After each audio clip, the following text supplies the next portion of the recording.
SJDA কাণ্ডে CBI তদন্তের দাবিতে ফের কলকাতা হাইকোর্টে জনস্বার্থ মামলা। প্রধান বিচারপতি অরুণ মিশ্র এবং বিচারপতি জয়মাল্য বাগচির ডিভিশন বেঞ্চে মামলা করেন কলকাতা হাইকোর্টের আইনজীবী সৌমেন বিশ্বাস। তাঁর অভিযোগ, শিলিগুড়ি জলপাইগুড়ি উন্নয়ন পর্ষদে প্রায় 100 কোটি টাকার দুর্নীতির অভিযোগ উঠেছে। গ্রেফতার হন এসজেডি এর প্রাক্তন সিইও গোদালা কিরণ কুমার। সেই গ্রেফতারির যৌক্তিকতা নিয়ে প্রশ্ন তুলে কিরণ কুমারকে রক্ষা করতে ময়দানে নামেন খোদ মুখ্য সচিব। এর 24 ঘন্টার মধ্যে কার্যত পুলিশই কিরণ কুমারের জামিন করিয়ে দেয়। সরতে হয় শিলিগুড়ির পুলিশ কমিশনার কে জয়রামনকে। ঘটনার তদন্তে ইতিমধ্যেই এসজেডিএ কাণ্ডে প্রাক্তন চেয়ারম্যান রুদ্রনাথ ভট্টাচার্য, এসজেডি এর 3 সদস্য তৃণমূল কাউন্সিলর রঞ্জন শীল শর্মা, জলপাইগুড়ি জেলা তৃণমূল সভাপতি চন্দন ভৌমিক এবং কংগ্রেস বিধায়ক শঙ্কর মালাকারকে জিজ্ঞাসাবাদ করছে পুলিশ, কিন্তু তাদের কাউকে এখনো গ্রেফতার করা হয়নি। এই পরিস্থিতিতে রাজ্যের পুলিশের পক্ষে নিরপেক্ষ তদন্ত সম্ভব নয়, তাই এসজেডিএ কাণ্ডে সিবিআই তদন্তের নির্দেশ দিক হাইকোর্ট।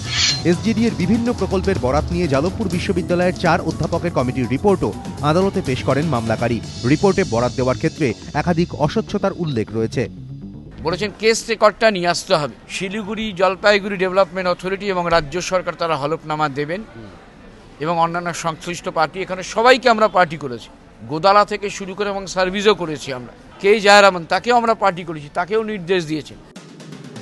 বুধবার মামলার শুনানি শেষে এসজেডিএ দুর্নীতি মামলার কেস ডায়েরি তলব করে প্রধান বিচারপতির ডিভিশন বেঞ্চ। পাশাপাশি এসজেডিএ কর্তৃপক্ষকে সমস্ত নথি জমা দেওয়ার নির্দেশও দিয়েছে আদালত। একই সঙ্গে এসজেডিএ কাণ্ডে সংশ্লিষ্ট সব পক্ষকে 4 সপ্তাহের মধ্যে হলফনামা জমা দিতে বলা হয়েছে। ফলে রাজ্য সরকার, এসজেডিএ কর্তৃপক্ষ যেমন হলফনামা জমা দেবে, তেমনি ব্যক্তিগত হলফনামা জমা দিতে হবে এসজেডি এর প্রাক্তন সিইও গোদালা কিরণ কুমার এবং শিলিগুড়ির প্রাক্তন পুলিশ কমিশনার কে জয়রামনকে।